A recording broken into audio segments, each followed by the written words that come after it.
1971 का भारत पाकिस्तान युद्ध केवल दो देशों के बीच लड़ा गया सैन्य संघर्ष नहीं था, बल्कि ये दक्षिण एशिया के इतिहास को बदल देने वाली निर्णायक घटना थी।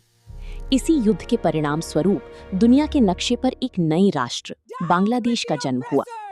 इस कहानी की शुरुआत होती है 1970 के पाकिस्तान के आम चुनावों से।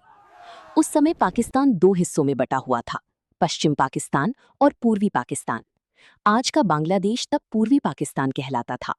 भौगोलिक दूरी लगभग 1600 किलोमीटर थी, लेकिन उससे भी बड़ी दूरी थी राजनीतिक और आर्थिक भेदभाव की।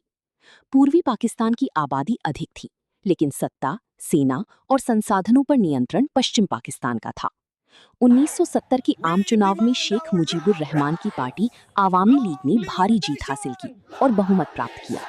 लोकतांत्रिक परंपरा के अनुसार उन्हें सरकार बनाने का अधिकार मिलना चाहिए था, लेकिन पाकिस्तान की सैन्य शासक जनरल याह्या खान और पश्चिमी नेतृत्व ने सत्ता सौंपने से इनकार कर दिया।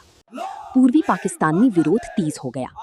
25 मार्च 1971 की रात पाकिस्तान सेना ने ऑपरेशन सर्चलाइट शुरू किया। इसका उद्देश्य था बंगाली राष्ट्रवादी आंदोलन को कुचलना। ढाका विश्वविद्यालय, बुद्धिजीवियों, छात्रों, पत्रकारों और आम नागरिकों पर क्रूर हमला किया गया। हजारों लोग मारे गए। व्यापक हिंसा, नरसंहार और दमन ने पूरे क्षेत्र को हिला दिया। लाखों लोग अपने घर छोड़ने को मजबूर हुए।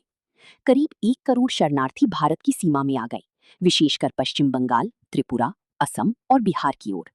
ये केवल मानवीय संकट नहीं था, बल्कि भारत की अर्थव्यवस्था और सुरक्षा के लिए भी गंभीर चुनौती बन गया। इसी दौरान पूर्वी पाकिस्तान की स्वतंत्रता सेनानियों ने मुक्ति वाहिनी का गठन किया। भारत ने उन्हें प्रशिक्षण, सहायता और रणनीतिक समर्थन देना शुरू किया। प्रधानमंत्री इंदिरा गांधी ने अंतर्राष्ट्रीय स्तर पर दुनिया को इस मानवीय संकट से अवगत कराया। उन्होंने कई देशों का दौरा किया और पाकिस्तान की कार्रवाई को उजागर किया, लेकिन वैश्विक शक्तियों की राजनीति के कारण तत्काल समाधान नहीं निकला। भारत ने सैन्य तैयारी शुरू कर दी। 3 दिसंबर 1971 को पाकिस्तान ने ऑपरेशन चंगेज खान के तहत भारत के कई हवाई अड्डों पर अचानक हवाई हमला किया। ये एक प्रीएम्प्टिव स्ट्राइक थी, ठीक वैसी ही जैसी 1967 की अरब इजराइल युद्ध में हुआ था। पाकिस्तान का उद्देश्य था भारतीय वायुसेना को शुरुआती झटका देना, लेकिन ये हमला निर्णायक साबित नहीं हुआ। उसी रात भारत ने आधिकारिक रूप से युद्ध की घोषणा कर दी। अब ये केवल शरणार्थी संकट नहीं, बल्कि पूर्ण युद्ध था। युद्ध दो मोर्चों पर लड़ा गया, पूर्वी और पश्चिमी। पूर्वी मोर्चे पर भारतीय सेना ने मुक्ति वाहिनी के साथ मिलकर तेज और योजनाबद्ध अभियान चलाया। भारतीय वायुसेना ने सिर्फ 3 दिनों में पूर्वी पाकिस्तान के आसमान पर लगभग पूर्ण नियंत्रण स्थापित कर लिया। इससे पाकिस्तानी सेना की आपूर्ति और संपर्क व्यवस्था टूट गई। थल सेना ने कई दिशाओं से ढाका की ओर बढ़ना शुरू किया।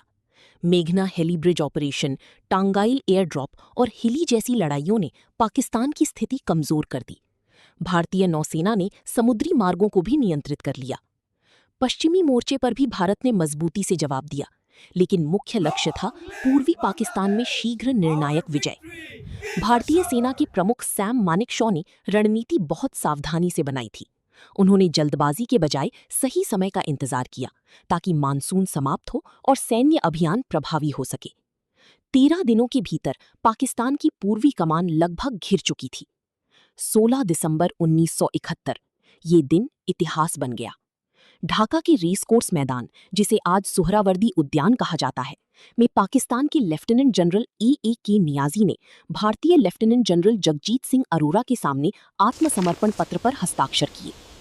लगभग 93,000 पाकिस्तानी सैनिकों और अधिकारियों ने आत्मसमर्पण किया। ये द्वितीय विश्व युद्ध के बाद सबसे बड़ा सैन्य आत्मसमर्पण माना जाता है। इस आत्मसमर्पण के साथ पूर्वी पाकिस्तान का अंत हुआ और बांग्लादेश एक स्वतंत्र राष्ट्र के रूप में उभरा। भारत में 16 दिसंबर को हर वर्ष विजय दिवस के रूप में मनाया जाता है। इस युद्ध में भारत ने केवल सैन्य विजय ही नहीं प्राप्त की, बल्कि एक बड़ी मानवीय संकट का समाधान भी किया। वहीं पाकिस्तान के लिए ये उसकी सबसे बड़ी राजनीतिक और सैन्य हार साबित हुई।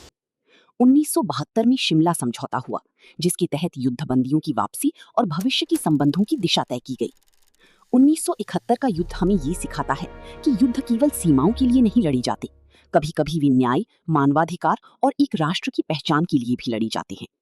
ये संघर्ष केवल भारत और पाकिस्तान की कहानी नहीं, बल्कि करोड़ों बंगालियों की स्वतंत्रता, सम्मान और अस्तित्व की लड़ाई थी। और यही कारण है कि 1971 आज भी दक्षिण एशिया के इतिहास का सबसे निर्णायक अध्याय माना जाता है। और भी इसी तरह की जानकारी के लिए brain map AI YouTube channel को सब्सक्राइब जरूर करें। वीडियो को अंत तक देखने के लिए धन्यवाद।